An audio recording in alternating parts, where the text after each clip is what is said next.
Le 12 avril dernier, Jean-Luc Mélenchon a repris le tweet du laboratoire d'études de l'opinion Cluster 17, dévoilant les chances, pour plusieurs hommes et femmes politiques, de remporter l'élection présidentielle, si elle était organisée ce mois-ci. Dans le lot, on peut voir les intentions de vote des Français pour Marine Le Pen, Jordan Bardella, Édouard Philippe, Bruno Le Maire ou encore Olivier Faure. La figure emblématique de la NUP, ainsi que François Ruffin, député du parti, font partie de ceux qui récolteraient le plus de voix. Jean-Luc Mélenchon a ainsi lancé avec enthousiasme, sur le réseau social, magnifique sondage Cluster. François Ruffin et moi passons la barre des 20%. Et accédons au deuxième tour. Ravi de son classement, l'homme politique de 71 ans a également ajouté, dans son tweet, « Tout le travail accompli depuis un an ne s'est pas perdu dans le sable du bashing permanent contre moi. François est prêt. En avant. De quoi faire réagir les membres de la France insoumise, mais pas seulement.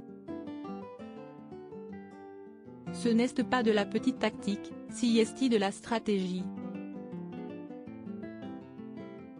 Il fait un strike, a estimé l'ex-premier secrétaire du PS, Jean-Christophe Cambadélis, dans les colonnes du Point, ce mardi 18 avril. Avant d'ajouter, il acte que la NUP n'est pas le cadre de désignation du candidat à la présidentielle et annonce le caractère unilatéral de la désignation. Supérieur à Jean-Luc Mélenchon, découvrez les femmes qui ont compté dans sa vie, pied de nez au plus ambitieux de LFI.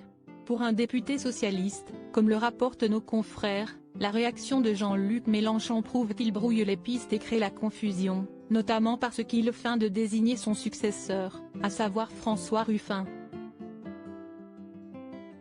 Si est un pied de nez à ceux qui s'y voient déjà, en tête pour l'élection présidentielle de 2027, note de la rédaction, comme Clémentine Autain, et ça permet de rappeler que ça pourrait être lui, puisqu'il s'inclut dans le propos.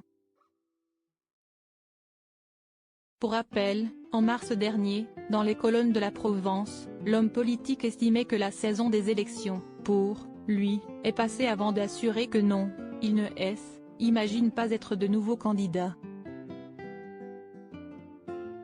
Pourtant, auprès du quotidien régional, il avait ajouté, après, dans la vie, on ne sait jamais.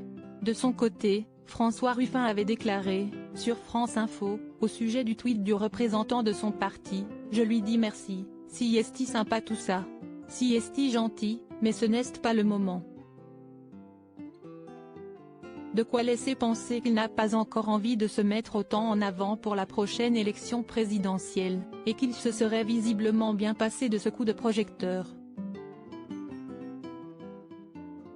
Article écrit avec la collaboration de 6 médias Crédit Photo, Jonathan Reboa Panoramique.